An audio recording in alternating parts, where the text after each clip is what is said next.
Welcome back to Bite Size Nostalgia. I'm Moonlight Peterson, and today we're tackling the most important hierarchy of our childhood, the afternoon snack.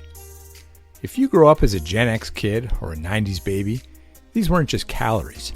They were your hard-earned reward after a grueling day of algebra and that long, bumpy bus ride home. We're talking about the golden era of snacks, from the satisfying crinkle of the cellophane to that neon food coloring that definitely wasn't found in nature. Whether you were racing home to catch your favorite cartoons or heading to the local arcade to drop some quarters, these treats were the fuel for our entire culture. We've dug through the archives to rank the top 10 snacks that truly define the era. Before we dive into the countdown though, make sure to hit that like button and subscribe to our channel. Your support helps us grow this community. Now let's get to it. To understand why we're so obsessed with these treats, you have to look at the world we were living in. For many of us Gen X kids, the 1980s introduced the era of the latchkey kid. We'd get home, let ourselves in, and the kitchen became our personal laboratory before our parents got home from work. The 80s and 90s were also the Wild West for food science. This was the time when fruit became a neon-colored leather and cheese came out of a pressurized can or a plastic tub. Marketing wasn't just about nutrition, it was about entertainment.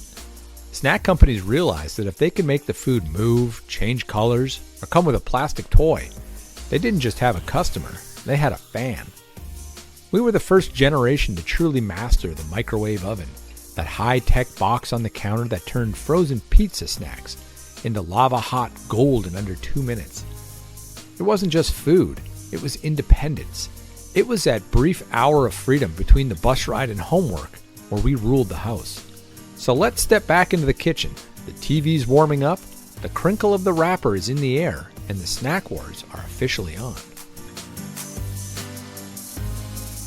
Number 10. Squeezits.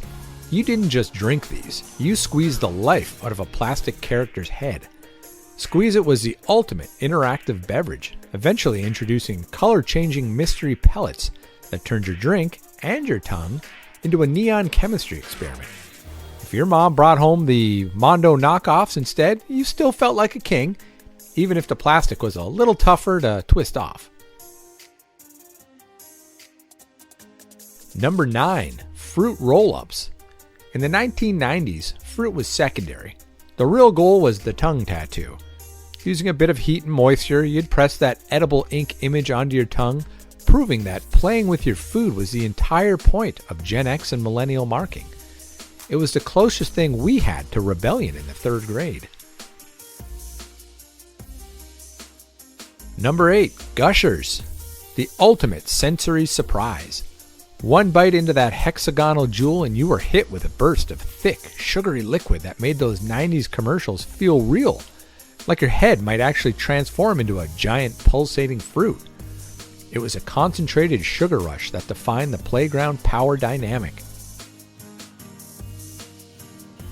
Number 7. Bagel bites. The pizza in the morning anthem is likely still living rent-free in your head. Bagel bites represented the peak of high-tech after-school snacking, taking a breakfast staple and turning it into a microwaveable masterpiece that was always roughly the temperature of the sun. It was the gourmet choice for kids who were home alone with a hungry stomach and a remote control. Number 6. Teddy Grahams. Launched in 1988, these were the cute, crunchy alternative to the standard boring cookie. Whether you were a honey, cinnamon, or chocolate fan, you probably spent more time making those little bears dance on the coffee table than actually eating them. They were the perfect companion for back-to-back marathon of sitcoms. Number 5. Handi-Snacks. Nothing felt more sophisticated to a 10-year-old kid than using a tiny red plastic spatula to spread room temperature, neon orange cheese onto a stack of crackers. It was an art form. You had to ration the cheese perfectly, or you'd end up with 2 dry crackers and a broken heart. Number 4. Ecto Cooler. The juice box that refused to die. Released in 1987 as a tie-in for the real Ghostbusters, This green nectar remained in production for over a decade after the show ended because we simply couldn't give up Slimer's orange tangerine flavor. It's the undisputed heavyweight champion of movie tie-in refreshments. Number 3. Snackwell's Devil Food Cookies. The snack that somehow convinced an entire generation of parents that cookies could be healthy just because they were fat-free. They were essentially chocolate-covered sponges with a marshmallow-like center, but in the early 90s, they were so popular they were constantly sold out. We all bought into the hype, one green box at a time. Number 2. Kid Cuisine. This was the ultimate after-school luxury.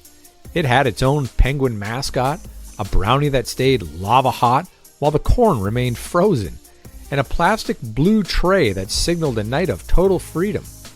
Eating a Kid Cuisine meant you were the master of your own domain, even if that domain was just the living room carpet. Now, before we crown our number 1 champion, we have to take a moment of silence for the legends that didn't make it into the modern era. These are the snacks that live only in our memories and occasionally in a high-priced eBay listing for a vintage box. First, we remember PB Max. Released by Mars in 1989, it was a magnificent brick of peanut butter and cookie on a whole grain base draped in milk chocolate. Despite making $50 million in sales, it was reportedly pulled because the Mars family simply didn't like peanut butter, a true tragedy of snack history. Then there were O'Boise's potato chips. They were O'Boisterous, according to the commercials. These were bubbly, light, and had a crunch that felt like 1991 in a bag. And who could forget the original Squeezit flavors? While the brand has seen various reboots, nothing compares to the original lineup of characters like Mean Green Puncher or Grumpy Grape that we used to twist the heads off of after a long day of school. Finally, we pay respects to Keebler Magic Middles. These shortbread cookies filled with molten chocolate or peanut butter were the height of luxury. They disappeared in the 90s to make room for another production line, leaving a buttery, chocolatey hole in our hearts ever since. These snacks might be gone from the store shelves, but they are forever etched into the bite-sized Hall of Fame. If there's a discontinued snack you'd give anything to taste one more time, leave a comment. Let's keep their memory alive. Now, let's get to number 1 on the list, the undisputed king of the trade. If you walked into a cafeteria or sat down at school with a tub of rainbow-sprinkled frosting and kangaroo-shaped cookies, you owned the room. Dunkaroos were the holy grail of the 90s lunchbox, a snack so iconic that its eventual return to shelves became national news for nostalgic adults everywhere.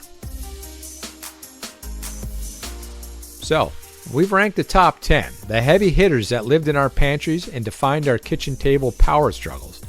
But in the 80s and 90s, the snack aisle wasn't just about food. It was an extension of the local multiplex.